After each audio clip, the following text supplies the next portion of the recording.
नमस्कार दोस्तों, आज का ये वीडियो बिजनेसमैन के लिए होने वाला है जो बिजनेसमैन बिजनेस कर रहे हैं और उनको लोन की रिक्वायरमेंट है। साथ के साथ हम एक अपने कस्टमर की स्टोरी शेयर करेंगे जिसमें कस्टमर अपने बैंक में गए और उनको क्या क्या फेस करना पड़ा, क्या क्या प्रॉब्लम्स आई लोन लेने में, क्या वो लोन ले पाए क्या नहीं ले पाए, ये सारी चीज़ें हम इस वीडियो में शेयर करने वाले हैं। तो वीडियो स्टार्ट करने से पहले सभी से रिक्वेस्ट करूंगा, आप चैनल को सब्सक्राइब कर दें, अगर वीडियो अच्छा लगे तो लाइक भी कर दें और शेयर भी कर दें, क्योंकि इस चैनल पे हम सिर्फ लोन एंड फाइनेंसिस की बातें नहीं करते, हम आपको लोन करा के देते हैं। तो वीडियो स्टार्ट करते हैं। सबसे पहले एक छोटी सी स्टोरी से। एक हमारे कस्टमर है जिनको हमने 50 लाख रुपए का अनसिक्योर्ड बिजनेस लोन करा के दिया। वो कस्टमर अपने ब्रांच गए, एक्सिस बैंक में उनका अकाउंट है। एक्सिस बैंक में वो अपने ब्रांच में गए, उन्होंने अपने एक्सिस बैंक में जो भी उनका आरएम है उनके आरएम से बोला कि सर ऐसे ऐसे मुझे लोन की रिक्वायरमेंट है। बट बैंक में जब वो गए तो उनको बैंक वालों ने लोन देने से या फिर लोन के बारे में उनको पता ही नहीं था या नॉलेज ही नहीं थी, तो उनको लोन के बारे में एंटरटेन नहीं किया। और एंटरटेन तो किया ही नहीं किया, बट उनको वो इंश्योरेंस सेल करने लग गए कि सर आप टर्म लोन ले लीजिए, सॉरी टर्म इंश्योरेंस ले लीजिए सर, आप एक अच्छा इंश्योरेंस वो आया 5 साल के लिए आपको देना है एंड ऑल। तो वो इंश्योरेंस सेल करने लग गए। वो कस्टमर परेशान हो गए, अपने घर पे आए, हमारा वीडियो देखा, हमें कॉल किया, हमने उनको प्रॉपरली गाइड किया, हमने उनको 50 लाख रुपीज़ का लोन करा के दिया, जो कि बहुत ज़्यादा ज़रूरत थी उनको अपने बिजनेस में रॉ मटेरियल खरीदने के लिए, क्योंकि मार्केट में जो उनका रॉ मटेरियल वो महंगा हो रहा था। अगर उनको कंपटीशन में रहना है तो उनको रॉ मटेरियल सस्ते में लेना पड़ेगा। तो रॉ मटेरियल सस्ता लेने के लिए या ज़्यादा लेने के लिए थोड़े से पैसों की उनको रिक्वायरमेंट थी, जो कि हमने करवाई। तो सबसे पहले तो आप कमेंट करके ये बताना कि अगर आपको भी यही चीज़ फेस होती है, जब भी आप अपने बैंक जाते हो तो सारे बैंक वाले आपको कोई ना कोई इंश्योरेंस पॉलिसी बेचने लग जाते हैं कि सर ये इंश्योरेंस करा लो, ये इंश्योरेंस करा लो। तो आप मुझे प्लीज़ कमेंट करके बताना। तो कस्टमर का काम हो गया, कस्टमर ने 50 लाख रुपीज़ से अपने बिजनेस में इन्वेस्ट करे और आज उनको उस 50 लाख रुपीज़ का रिटर्न आना स्टार्ट हो गया है। उन्होंने माल सस्ते में खरीदा, जिसकी वजह से आज की डेट में वो माल को 10% ज़्यादा मार्जिन पे सेल कर पा रहे हैं। तो ऐसे ही हम अपने कस्टमर्स की हेल्प करते रहते हैं, हम अपने कस्टमर्स को सही गाइडेंस करते रहते हैं। तो वीडियो स्टार्ट करते हैं। अब वीडियो पे वापस आते हैं स्टोरी से और ये समझते हैं कि जिस लोन के बारे में हम बात कर रहे हैं उस लोन का क्या नाम है। उस लोन का नाम है बिजनेस लोन। बिजनेस लोन का सिंपल सा मतलब, जिसमें आपको बैंक को कोई भी चीज़, मकान, दुकान, घर, गाड़ी, कोई भी गोल्ड, कोई भी चीज़ गिरवी नहीं रखनी। जो भी बैंक आपको लोन देगा अनसिक्योर्ड देगा। आपकी 3 चीज़ों को देख के देगा, सिबिल, टर्नओवर और बैंक स्टेटमेंट।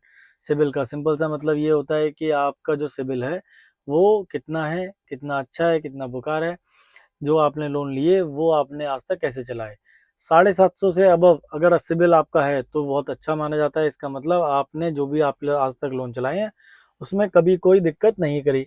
अगर मान लो आपका सिबिल 700 से 750 के बीच में, मतलब इसका मतलब ये है कि आपने जो भी लोन चलाए हैं उसमें कहीं ना कहीं थोड़ी बहुत दिक्कत रही, बट ओवरऑल कोई दिक्कत नहीं है। बट अगर आपका सिबिल 700 से भी कम चला जाता है तो इसका मतलब ये होता है कि आपके सिबिल में कहीं ना कहीं दिक्कत है, जो कि आपको प्रॉब्लम क्रिएट करेगा। तो आप कोशिश करें कि अपने सिबिल को सही रखें, जिससे कि आपको आगे लोन मिलने में दिक्कत ना हो। तो अब दूसरे पॉइंट पे आते हैं कि दूसरी चीज़ क्या बैंक देखते हैं। दूसरी चीज़ देखते हैं कि आपकी टर्नओवर कितनी है। टर्नओवर का सिंपल सा मतलब, जो टर्नओवर आप अपने करंट अकाउंट से ट्रांजैक्शन करते हैं और जो जीएसटी 3B में दिखाते हैं, जो गवर्नमेंट को दिखाते हैं कि भाई मेरी टर्नओवर इतनी है। कच्चे की टर्नओवर अगर आप सोच रहे हैं बताने के लिए, तो कच्चे की टर्नओवर कभी भी लोन के लिए नहीं मानी जाती। तीसरी पॉइंट है, थर्ड पॉइंट है जो बैंक देखता है, वो है आपकी बैंक स्टेटमेंट। बैंक स्टेटमेंट का सिंपल सा मतलब कि आपके लोन में जो भी आपकी टर्नओवर है, टर्नओवर के अगेंस्ट में आपके अकाउंट में कितने रुपए आए हैं। अगर बैंक ये मानता है कि अगर 1 करोड़ की आप सेल कर रहे हो तो एक ऑन एन एवरेज 80 लाख रुपए आपके अकाउंट में आने चाहिए। अब 80 लाख का क्या मतलब है कि बैंक ये मानता है कि अगर आप सेल कर रहे हो 1 करोड़ की, तो 20% का चलता है कि ऊपर नीचे, बट 80% जो भी आपने सेल करी उसका आपके अकाउंट में आना चाहिए। मान लो कोई हम उधार देते हैं, हम 60 दिन का 30 दिन का उनको क्रेडिट पीरियड दे रहे हैं, तो वो साइकिल बनते बनते बनते बनते 20% तक ओके है। 20% से नीचे जैसे चला जाता है तो वो दिक्कत होती है बैंक को। तो ये 3 चीज़ों को देख के बैंक आपको लोन पास करेगा। अब जब हमने ये समझ लिया है कि बैंक क्या-क्या चीज़ें देख के हमको लोन पास करेगा, तो अब ये समझते हैं कि कौन सा बैंक या कौन सी एनबीएफसी हमें इजीली लोन प्रोवाइड करेगी। तो अगर बैंकों के नाम करें, बैंकों के नाम की बात करें, तो HDFC, Axis, ICICI, Kotak, IndusInd, Deutsche, almost सारे बैंक आपको अनसिक्योर्ड लोन प्रोवाइड कराएंगे। और अगर हम एनबीएफसी की बात करें, तो बजाज, टाटा, चोला, एल&टी, पूनावाला, पिरामल, ये कुछ बैंक्स हैं जो आपको इजीली लोन प्रोवाइड कराएंगे। बट सारे बैंक या सारी एनबीएफसी सारे कस्टमर्स को लोन प्रोवाइड नहीं कराते। अब इसमें क्या होता है कि मान लो एक्सिस बैंक की अपनी पॉलिसी है, एक्सिस बैंक के अपने पैरामीटर्स है लोन लोगों को जज करने के। तो एक्सिस बैंक जिस कस्टमर को लोन प्रोवाइड कराएगा, इसका मतलब ये नहीं है कि उसको एचडीएफसी भी करवाएगा। और इसका मतलब ये नहीं है कि अगर मान लो आपका एक्सिस बैंक में लोन अगर रिजेक्ट हो गया है, तो आपको एचडीएफसी बैंक लोन नहीं देगा। तो सारे बैंक सारे कस्टमर्स को लोन प्रोवाइड नहीं कराते। सारे बैंक अलग अलग कस्टमर्स को अलग अलग तरीके से अलग अपनी पॉलिसी के अकॉर्डिंग लोन प्रोवाइड कराते हैं।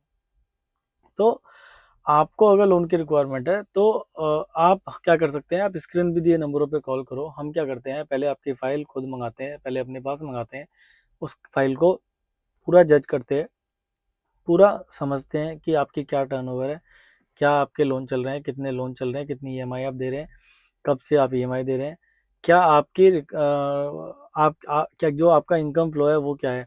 पूरी फाइल को एनालिसिस करते हैं, उसके बाद आपको सजेस्ट करते हैं, सर आपकी फ़ाइल जो होने के चांसेस है, जो जिस बैंकों में आपकी फ़ाइल फिट हो रही है, उनके नाम एचडीएफसी, एक्सिस, आईसीआईसी, कोटक, जो भी उनके नाम है, उन नामों को हम उन बैंकों के नाम आपको बताते हैं कि सर आपकी फ़ाइल इन इन बैंकों में हम लगा रहे हैं, इन इन बैंकों में आपके अप्रूवल होने के चांसेस 80 से 90% बढ़ जाते हैं जब हम आपकी फ़ाइल बैंक की पॉलिसी के अकॉर्डिंग लगाते हैं। जिससे कि क्या होता है, आपके सिबिल में रिजेक्शन के चांसेस, रिजेक्शन का जो पॉइंट है वो बहुत कम आता है, रिजेक्शन होने के चांसेस बहुत कम हो जाते हैं।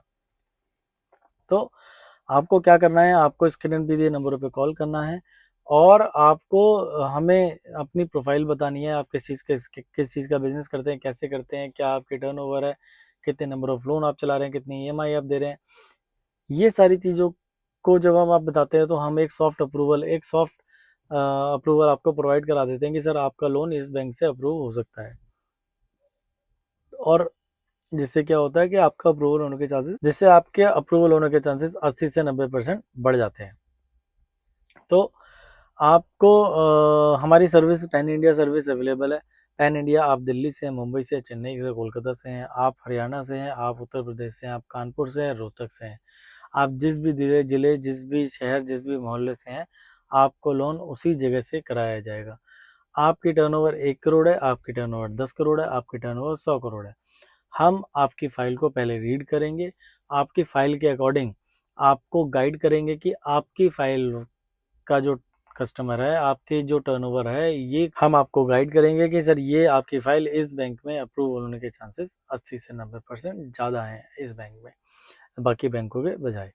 तो आप हमें कॉल कर सकते हो, स्क्रीन पे दिए नंबरों पे हम आपको ईज़िली लोन करा के देंगे, जो कि एक्सिस